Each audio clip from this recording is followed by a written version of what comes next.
An Asian girl and an African man meet at a university dance in an African country. It is the girl's hometown, and the man is a visitor from another country. Who is the foreigner here? And does it matter? A band called Iblis was playing on the stage. The singer and guitarist was a young Asian with long hair, now singing another popular foreign song. Close to the stage danced a group of fashionable, brightly dressed girls. Their wild way of dancing seemed to say that they were the girlfriends of the 4 young men in the band. Yasmin was at the far end of the dance floor with her girlfriends. She and 2 of the girls were standing because there weren't enough chairs. Sometimes she looked round at the dancers in the band, hoping to see an empty chair that she could bring over. The band was loud, the room was hot and airless, and everyone was sweating. A well-dressed black man in a grey suit appeared out of the crowd of dancers. He came up to her and asked her to dance. She went. Of all the girls here, why me? I don't want to dance. I can't dance, she thought. From the centre of the dance floor, she looked back sadly at her friends, who were talking and laughing in the distance. I'm sorry, he smiled. I took you away from your friends. It's okay, only for a few minutes, she began, and blushed, realizing that was not a polite answer. After all, I should be pleased, she thought. He's a professor. It was a dance that did not need any closeness or touching, and she was grateful for that. Daniel Okoto, that's my name. I know. I'm Yasmin Rajan. It's all so unnecessary, she thought. I'm not the type. Why didn't he dance with one of those girls near the stage?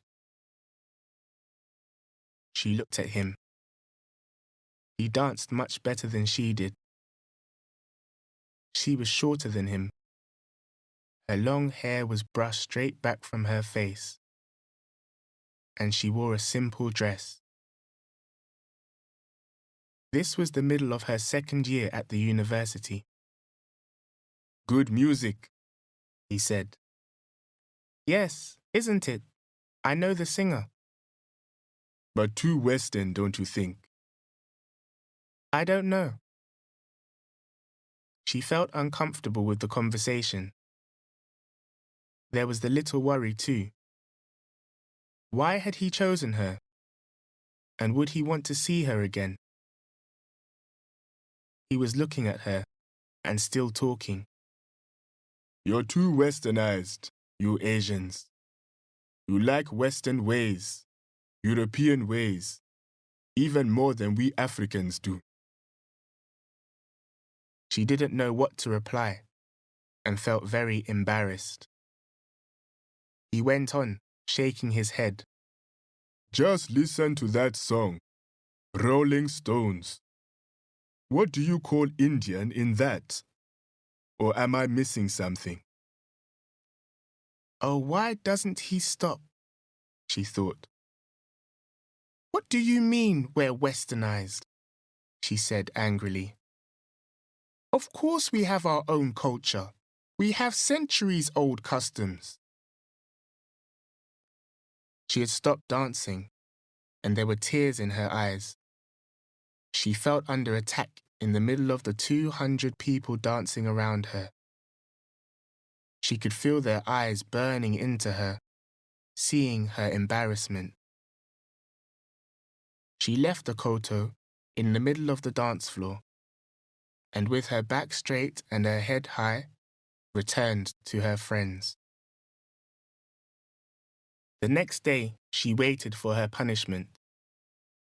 a call to the university's head office, a black mark for her rudeness to a professor who was a visitor from another African country. During lunch in the university restaurant with her friends, she saw him standing at the door, looking around the room. She took a deep breath and waited. His eyes found her, and he hurried forward between the tables, laughing and calling out greetings to people as he passed. When he arrived at her table, he found an empty chair, sat down and looked at her. "About last night," he began. The other girls picked up their plates and left. She laughed. "You pushed them out," she said. "They'll hate you for that." She wondered where she had found the confidence to speak like that to him. He was in a red shirt, expensive, she thought. He looked handsome and harmless. "But not for long, I hope," he began. His smile grew wider as he looked at her. "I've come to apologize. I asked you for a dance, and then I bored you with all those ideas of mine." "It's okay. It's my fault too. You see..." I know. An innocent Indian girl having to dance with a man. But tell me, don't you expect men to ask you to dance when you're in a dance hall with music playing?" She smiled, a little embarrassed. Having girlfriends with you usually means that strangers don't come and ask. "Oh dear, I'm a foreigner, so I didn't know that. You came to have a good time with your friends, but you couldn't, because of me. I'm really sorry. Look, let me show you how sorry I am. I'll take you for a drink. How about that?" "But I don't drink. Alcohol, I mean." "Don't worry. We'll find something for you." It was wrong of him to ask her, of course, but she found she had accepted his invitation without any worries. When they met, as arranged, later that afternoon, he said, "I'll take you to the Matumbi." The Matumbi was a tea shop under a tree, half a mile from the university. It had a roof but no walls. She went in slowly, feeling a little shy. But Akoto was well known there, and the owner pulled up 2 chairs at a table for them. "Are you hungry?" Akoto asked. "No, I'll just have tea. Perhaps a small cake." "Right. 2 teas, 1 cake, and 1 sikisti," he called out. "What's a sikisti?" she asked. "It's a hot egg sandwich. It's called sikisti because it costs 60 cents. She laughed. "It's true. Believe me." Akoto was a professor of sociology from Ghana. "What are you studying?" he asked her after their tea. "Literature." "Do you read any African writers?" "Yes. Soyinka, Achebe." "Things fall apart," he said. "The center cannot hold." She finished the words for him. He laughed. "What about Ngogi, Palengio, Omari?" She shook her head. She hadn't heard of them. "New local writers. You should read Nuru Omari. Wait for me. That's her first book. I could lend it to you if you want." It's okay. I'll borrow it from the library. He looked very surprised. But it'll take a long time for the library to get it. I'll wait. I don't have much time right now. All right. He was annoyed. At last, when he saw that she was a little restless, he said, "Well, now that I've apologized, I hope, well, perhaps we can go." I am studying literature, and I have no time to read the most recent books, she thought. She felt ashamed. When she saw him again, several days later, he did not appear to notice her. He knows I'm not interested, she thought. So why did I go to the tea shop with him? Because he's so different, so confident, so intelligent. He's a real gentleman. Ah, that's it. He said we Asians are westernized. But what about him? He's a perfect English gentleman himself. I'll tell him that. Dear Professor Akoto, she wrote, I wanted to tell you something. You called us Asians westernized. Well, have you looked at yourself recently? Your language, your clothes, a suit even in hot weather. You are just like an English gentleman yourself. Yours sincerely, Yasmin Rajan. P.S. Could I borrow Amari's weight for me from you after all? Thanks. She put the note under his office door. The next day, he came to find her at lunchtime again. You're quite right, he said. Although I'm not sure I completely agree. But let's not argue. Let me show you my library. You can borrow any book you like. He took her to his house, and when he opened the door of his sitting room, her eyes opened wide in surprise. 3 of the walls were covered with books.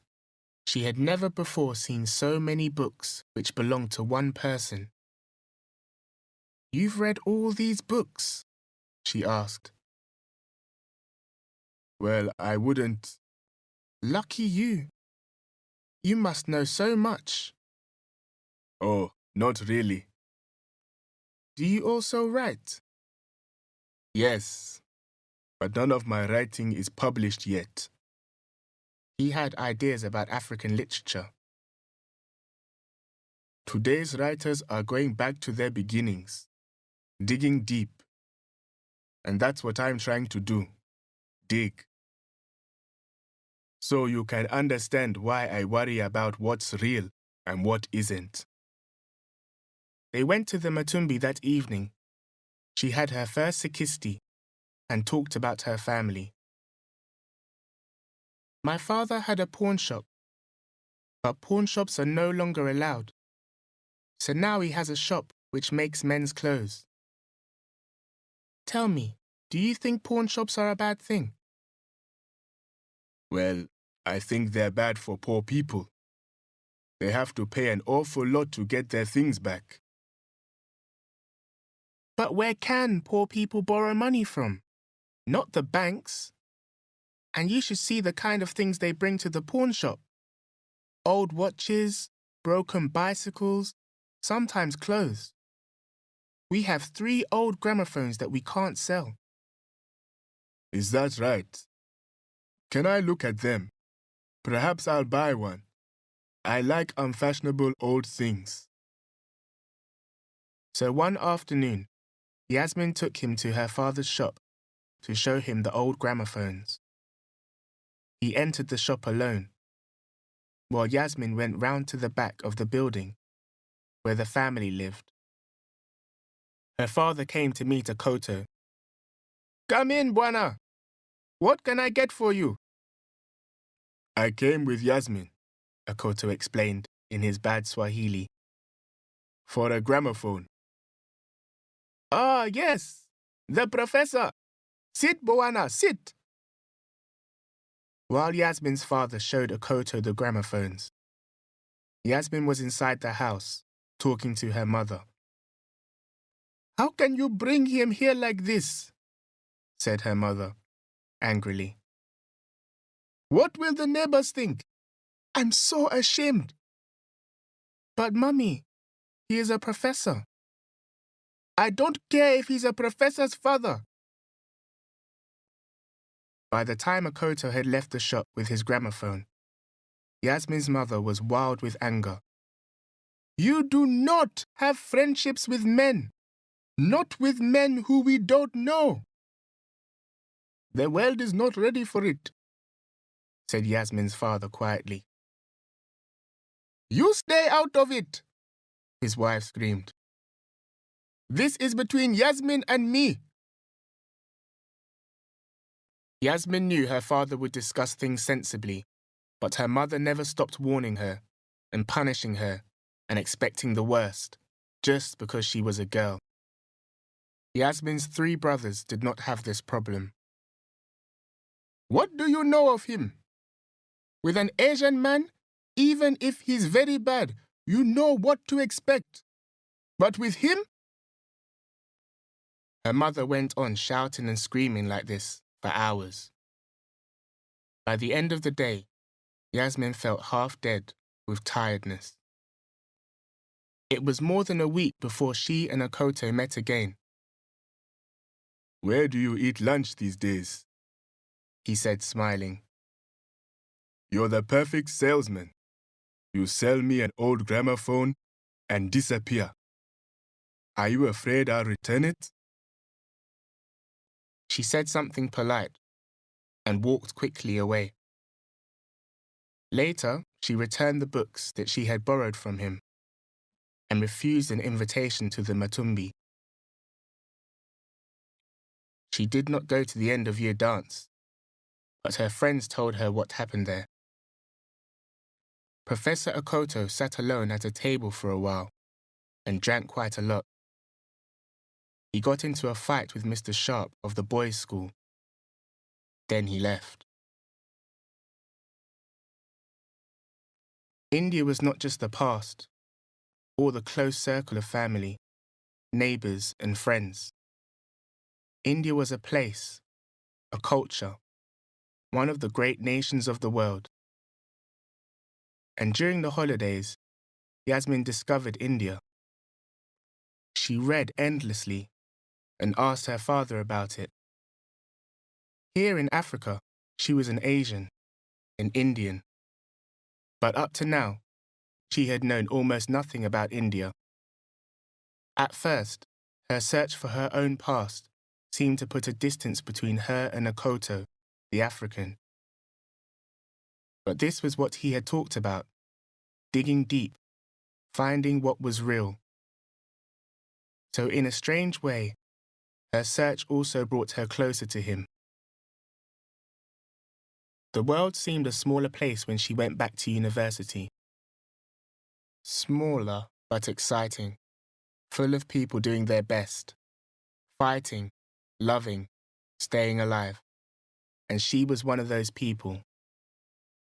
People who were locked into their own histories and customs were like prisoners, she thought. But sometimes the old patterns were broken, and things changed. Lives changed.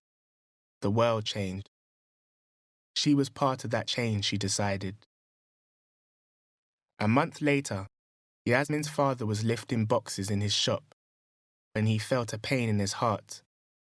The doctor was called, but arrived late, and by then, Yasmin's father was dead. Daniel Akoto came to the funeral. He sat on the ground among the men, sweating and uncomfortable, trying to sit with his legs crossed. A black face in a sea of patient brown Asian faces. Someone saw how uncomfortable he was and put out a chair for him by the wall. From there, Akoto could see clearly across the room. Mrs. Rajan sat beside the dead man, crying. When she looked up, She saw Okoto through her tears and lost control. "You!" she screamed. "What are you doing here? What kind of man are you, who comes to take away my daughter, even in my sadness? Who asked you to come? Go away!" People turned to stare. Okoto gave an apologetic smile. "Go!" said the woman wildly, pointing a finger at the door. No one else said a word. Okoto stood up, bent his head respectfully towards the dead man, and left the room. A week later, Yasmin knocked at his door late in the evening and found him in. "Come in," he said, putting away his pipe. "I've come to apologize for what happened at the funeral." "It's all right.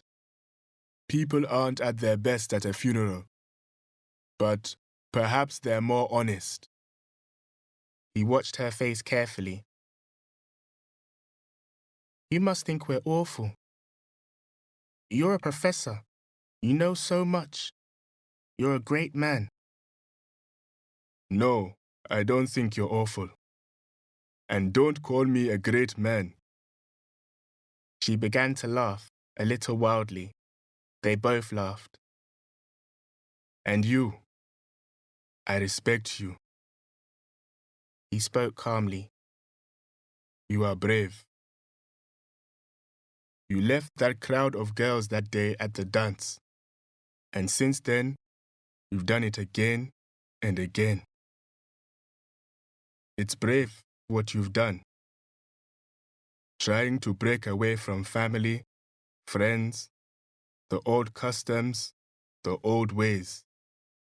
Trying to find your own path in life. Even coming here like this, I realize that, and I like you." "Well, I like you too," she said, too quickly. There was a silence between them. "You know, it's not going to be easy.